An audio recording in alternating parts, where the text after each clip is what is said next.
the Pittsburgh Penguins. Big rivalry game here for the Capitals. And I'm sure the Sabres might be happy they're not the only team with a little bit of drama today because their story might be getting overshadowed by this one with the Pittsburgh Penguins. Apparently, Pascal Dupuis made some comments on French television, I believe, referencing a maybe sour relationship between head coach Sullivan and Evgeni Malkin, who, as we know, has been struggling over the last couple of weeks. Your reaction to this story? Well, first of all, when the guys go on French TV, they think nobody can translate.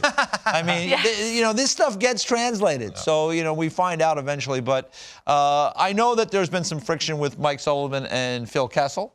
And I would not surprised to hear that maybe there's some with Evgeni Malkin as well. I know Mike Sullivan is he's a hard, demanding coach. And I think the thing that people forget, the one missing ingredient to the Pittsburgh Penguins when they were winning cups and when they're now where they're at now, is Rick Tocchet on the bench was a great buffer between Mike Sullivan and some of the star players. Yeah. He has gone on to the Arizona Coyotes to be a head coach, and they brought in Mark Recchi, but Rick Tocchet is unique, and he was able to kind of be that buffer, and it's not there now, and I think you're seeing more of that grinding that goes on sometimes between star players and coaches. Yeah. I think Recchi, they brought in many ways to replace Rick Tocchet for that role specifically because he was the Phil Kessel whisperer. How many times do you cut to the bench shot?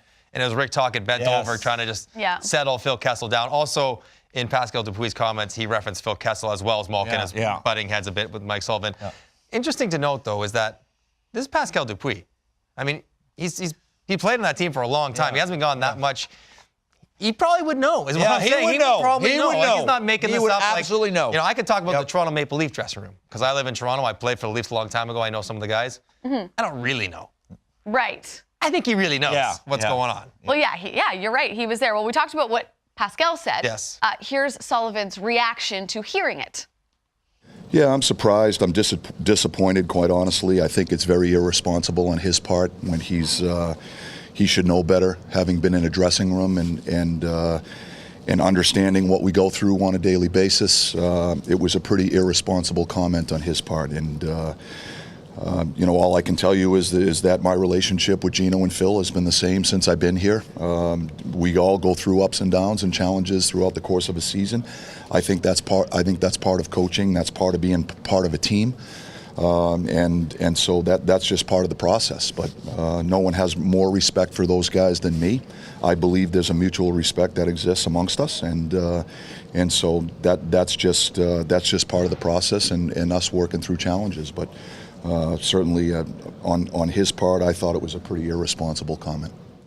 Call me crazy, but he seems slightly irritated by those comments. Slightly. One thing he didn't say, that's not true. Yeah. There was no patent denial.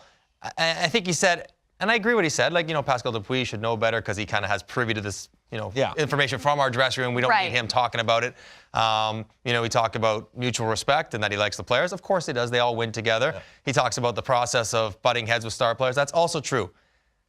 But I think it's undeniable that there are moments when Mike Sullivan and some of the star players on Pittsburgh don't see eye to eye or don't always get along. Doesn't mean they can't win. They've been like this for years, and they've won cups in the last couple of years. But I think there's probably a little something there. And, I would tell you, watching the Penguins games, it's somebody's responsibility to get the players to play the way they're going to have success. Mm-hmm.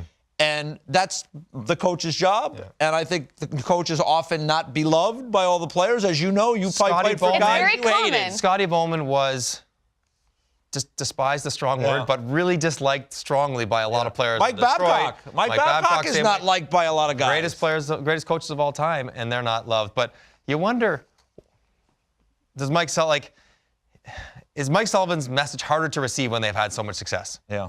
Like one of those guys get tired of the grind, and how did Mike Sullivan deal with that? But why did they have that success? Because of the grind. And because of Mike Sullivan had him on a path. And so that's the yin and that's the shelf life of coaches and voices in your ear. And especially when you're as good as those guys and have accomplished as much as those guys, they're probably quicker. And they're used to winning, and they're not doing a lot of much of that. And that's why talk was so important. Because he was very good at talk. Yes, he was the buffer. And one of those guys. He was a great player. And so they miss him. But, Pittsburgh Penguins, if they get to the playoffs, they'll be a threat. They'll know the task at hand. Yeah.